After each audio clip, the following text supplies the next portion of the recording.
Well, I was born in Bologna, in Italy, which is in between Florence and Milan.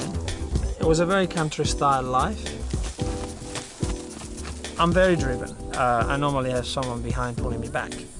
Like Amanda, for example, my wife has been the greatest thing that could happen to me because she's really supportive of everything that I do. But if I start going a bit too fast, that she says, "Whoa." I was lucky enough to grow up with my grandparents, especially my grandmother. When I was little, and I used to watch my nonna making pasta, that was my very first approach to it. We were basically eating rustic food every single day of the week. The kneading part is very important as well. We need to make sure that we are working with the heel of our palm.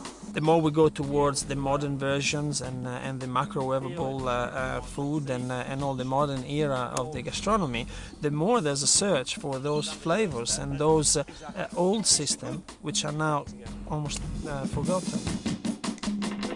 The advantage is your hand can actually feel that softness, and you can fold the flour and the eggs in a certain way, make it very elastic, and then roll it with the rolling pin and maintain that texture all the way through. And every time that you bite through it, you can really appreciate the flavor of it.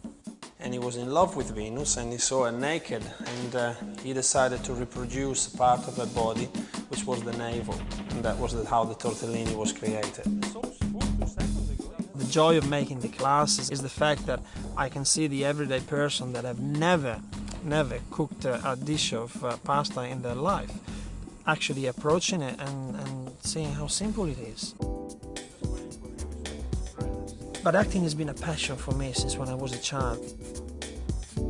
The school has helped me very, very much in relating to people and doing my classes, improve my speech and my portrayal. That which is not in me.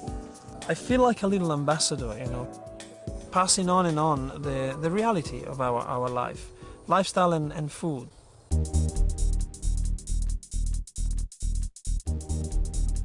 We're gonna put them in boiling water and bring them to the boil and then let them simmer. So in leaving the skin in, you will make sure that not so much water will penetrate through it. Once you have too much water in the potato itself, then the gnocchi require much more flour and you are going to achieve a very tough texture. The gnocchi are supposed to be very soft to the palate. And in the meantime, I'm gonna put some of the broad beans for the sauce later on. I'm just going to blanch them very quickly so we can just make sure that they peel a little bit better.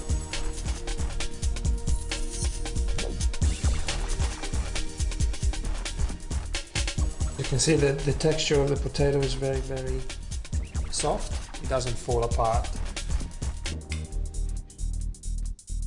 See, the good thing of the potato press is actually that it leaves all the skin right inside.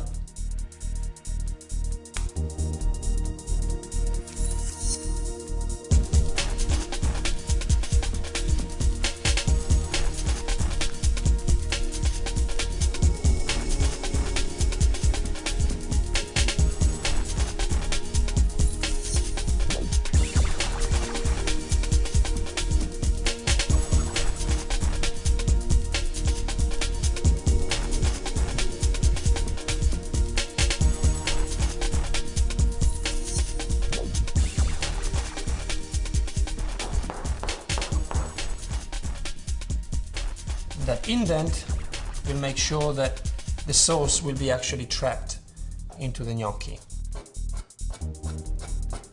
And this is the way that we make it prettier.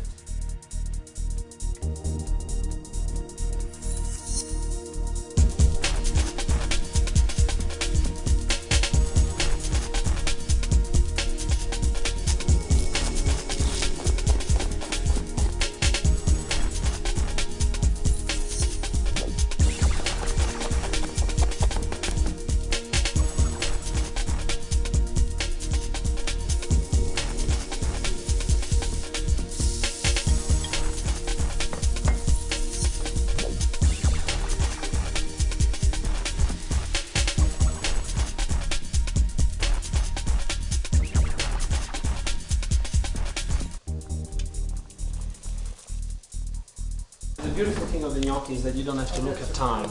They come up because the potato is cooked already.